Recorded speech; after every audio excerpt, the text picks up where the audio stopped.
Hello guys, welcome back to our YouTube channel Bong রিঅ্যাকশনে চলে এসেছি নতুন একটা ভিডিও রিঅ্যাক্ট করার জন্য। আর আমার সঙ্গে রয়েছে রিয়া ও রাজীব, আর বসেছি রাহান রাফি আর সাবিনা রুল তাণ্ডব মুভি নিয়ে ইন্টারভিউতে। তো ডাবিং রিলেটেড কিছু একটা ইন্টারভিউ হবে, মানে যে মুভির ডাবিং হয়েছে তার উপরে, মানে সাকিব খানকে নিয়ে কোনো কথোপকথন হবে। তো একটা ইন্টারভিউতে এসেছে, তো সেখানে মেইন টপিক হচ্ছে সাকিব খান। এটুকুনি টাইটেল পড়ে বুঝেছি, তো আশা করি ভিডিওটা ইন্টারেস্টিং হতে চলেছে। ভিডিওটা দেখার পরে বাদ বাকিটা বলতে পারবো। আর হয়তো তোমরা অনেকেই দেখে নিয়েছো ভিডিওটা, আবার অনেকে হয়তো দেখোনি, তো আমাদের সঙ্গে বসে সবাই দেখে নিও একবারে। আর অরিজিনাল ভিডিও লিংক ডেসক্রিপশন বক্সে দেওয়া আছে, চাইলে চেক আউট করতে পারো। তো চলো বেশি দেরি না করে এবার শুরু করি। অবশ্যই সাকিব খানের অন্যতম সিনেমা, কেন এটা অবশ্যই ভালো সিনেমা। উনি এটাতে যা করেছেন, মানে আমি তো এখন অনেক কিছু বলতে পারি না, কারণ সিনেমা এখন মানুষ দেখছে, গল্প চিন্তা। উনি অনেকগুলো ক্যারেক্টার প্লে করেছেন এবং এক একটা ক্যারেক্টারের ভয়েস এক এক রকম। তো উনি ভয়ঙ্কর ভালো অভিনেতা না হলে এতগুলো ক্যারেক্টার প্লে করা যেত না। এবং ডাবিং এর সময় উনি অসুস্থ হয়ে যাচ্ছে, গানের শুটিং এর সময় ওনার জ্বর ছিল। উনি আমাকে বলতো না, উনি আমাকে বলে না উনি অসুস্থ, কারণ আমাকে বললে আমি শুটিং প্যাক আপ করে দিব, বলবো আজকে আপনার শুটিং করার দরকার নেই।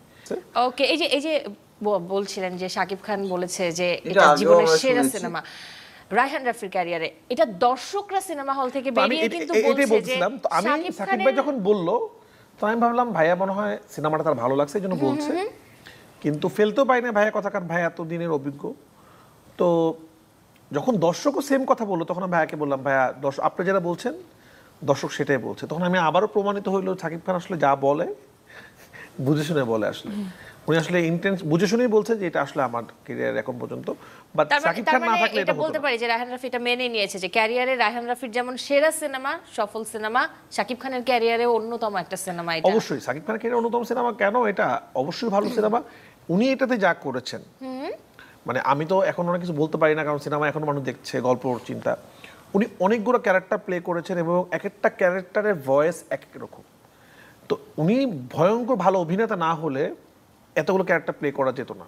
এবং ডাবিং এর সময় উনি অসুস্থ হয়ে যাচ্ছিল, কারণ ওনার যে ডাবিংটা উনি করছে, এটা উনি কথা বলছে এখান থেকে, কে কেমন আছিস, এই কথা কিন্তু বেশিক্ষণ বলা যায় না। আচ্ছা, তখন তো গলার ভোকাল কর্ডে একটু প্রবলেম হয়। হ্যাঁ, তো এখানে গলা ফুলে যাচ্ছে। তো একটা মানুষ এত বড় একজন স্টার, তার কিসের অভাব? কিছুর অভাব নাই, তার মানুষ তাকে ভালোবাসে, তিনি জান দিয়ে দিচ্ছেন ভালো কাজের জন্য। এবং আমি বললাম ঠিক আছে, এটা আর লাগবে না। উনি আবার দিচ্ছে, উনি অসুস্থ হয়ে যাচ্ছে, তারপরে উনি কাজ করছে। এটা তো আমরা একটু পজ করছি, ভিডিওটা ছোট হয়ে তাও একটু পজ করছি, কারণ এই কথাটা না, সেম কথাটা আমরা হচ্ছে সাকিব ভাইয়ের যে মুভিটা আমরা দেখতে গেলাম, কি জানো, তুফানের সময় আমি রায়হান রাফির স্যারের মুখে হচ্ছে এই কথাটাই শুনেছিলাম যে সাকিব ভাইয়ের যে ডেডিকেশনটা, মানে কাজের প্রতি, মুভি ক্যারেক্টারের প্রতি যে ডেডিকেশনটা, সেটা কিন্তু ফুটিয়ে তোলে আর খুব পরিশ্রম করে। এই জিনিসটা কিন্তু আমরা আগেরও অনেক ভিডিওতে ইন্টারভিউর মধ্যে শুনেছি।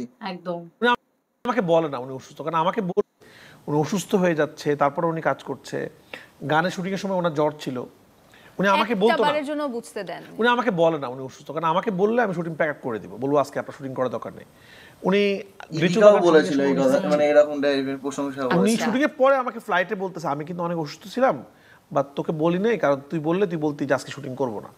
আপনি বলেন নাই কেন? আমি লুকায় ওষুধ খাইছি। তো সত্যি কথা বলতে একটা মানুষের এত ডেডিকেশন, আমি একদম মন থেকে বলতেছি।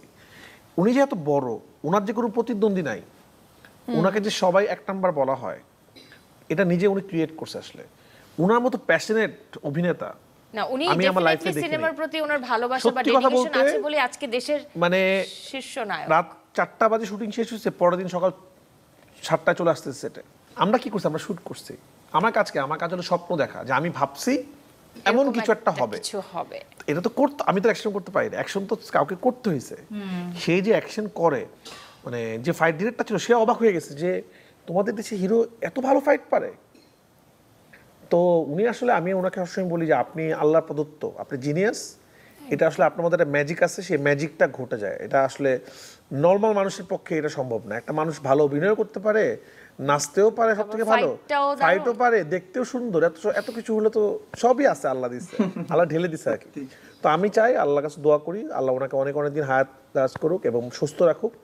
উনি থাকলে বাংলা সিনেমা অনেক বড় জায়গা যাবে। এবং উনি সবসময় আমাকে একটা কথা বলে যে রাফি, প্লাসে প্লাস হয়। এক্স্যাক্টলি। তো আমরা যদি একসাথে থাকি, ইনশাল্লাহ আমাদের যে স্বপ্ন, আমরা অনেক স্বপ্ন দেখে রাখছি অলরেডি, ইনশাআল্লাহ বাংলা সিনেমাকে আমরা এমন জায়গায় নিয়ে যাবো, সারা পৃথিবী বাংলা সিনেমাকে নিয়ে গর্ব করবে। ভালো লাগলো, মানে দারুণ ছিল কথাগুলো, সুন্দর ছিল, মানে সত্যি বোঝা যাচ্ছিল যে রায়হান রাফি মন থেকে বলছে যে কতটা ডেডিকেশনের সাথে কাজ করেছে সাকিব খান, তারপরে এত ভালো একটা কাজের প্রতি সেই ভালোবাসাটা সাকিব ভাইয়ের আছে বলেই ডেডিকেশনটা। এটা আমরা যেমনটা বললাম যে তুফানের সময় আমরা ইদিকার মুখে ইন্টারভিউতেও শুনেছি যে সাকিব খান বিরাট খেটেছে, মানে সাকিব ভাই বিরাট খেটেছে, বিরাট পরিশ্রম করেছে। আর এমনি দেখো সবার আগে সেটে চলে আসতো। আর এমনি যেহেতু বাংলাদেশে খুব কয়েকজন নায়ক রয়েছে এখন যারা কাজ করছে, তার মধ্যে আরো একটা জিনিস যেমন হচ্ছে তুমি যেটা বলছো কয়েকজন কাজ করছে, কিন্তু সাকিব ভাইয়ের জায়গায় কিন্তু সেরকম ভাবে কেউ এখন আসতে পারে। সেখানে সাকিব ভাই চাইলে কিন্তু ঢিলামি করতেও পারে যে আমি বেস্ট, আমি যাই করবো সেটাই বেস্ট হবে, সেই ডেডিকেশনটা রয়েছে, সেই জিনিসটা না আমি বেস্ট বলে আমি আরো বেস্ট দেব। তাই জন্যই কিন্তু লোকে হচ্ছে ততটাই তাকে সেই জায়গায় দিয়েছে, আর সে আরো ভালো কাজ করছে। মানে তার প্রত্যেকটা মুভি ইদানিং কালে হয়েই যাচ্ছে, মানে তার এমন না কিন্তু যে পরপর মুভি হচ্ছে, একটা মুভি হচ্ছে একটা খারাপ হয়ে গেছে, একটাও না, সবকটা কিন্তু উঠছে সবকটা, আর সবকটাতে ইমপ্রুভমেন্ট। কোনো মুভি করার আগে নায়করা যখন নায়কদেরকে হায়ার করা হয়, পয়সার অফার, টাকার অফার করা হয়, তো আগে তারা কি করে, স্টোরিটা শোনে। তো অবভিয়াসলি সাকিব ভাইয়ের স্টোরি গুলোকেই ভালো ধরে, মানে যেই স্টোরিগুলো জানে যে আমি যদি এই ক্যারেক্টারটা প্লে করি আমি বেস্ট দিতে পারবো, সেইগুলোই করছে সাকিব ভাইয়া। ভালো মুভি, সেই নলেজটাও আছে যে স্টোরি শুনে বোঝে যে এটা হিট হবে বা এটা অনেক বড় মাপের একটা হলে চলবে, সেই জিনিসটা বোঝারও ক্ষমতা আছে। প্লাস হচ্ছে নিজের যেই ক্যাপাবিলিটি আছে, যেটা নিজের থেকে পরিশ্রম করে ফুটিয়ে তুলছে মুভিতে, সত্যিকার দারুণ সুন্দর, অনেক খাটছে একদম। তো ভালো লাগলো, ইন্টারভিউটা খুব সুন্দর ছিল, প্রশংসা হলো অনেক সাকিব খানের। তো যারা যারা সাকিব খানের ফ্যান, তো তাদের তো বেশ সাকিবিয়ান বলতে পারে, তো তাদের কি মত তাদের সাকিব খানকে নিয়ে প্লিজ কমেন্টে লিখে যাও। আর ভিডিওটা ভালো লাগলে লাইক শেয়ার কমেন্ট করতে ভুলো না। তো চলো দেখা হচ্ছে নেক্সট ভিডিওতে, ততক্ষণের জন্য টাটা।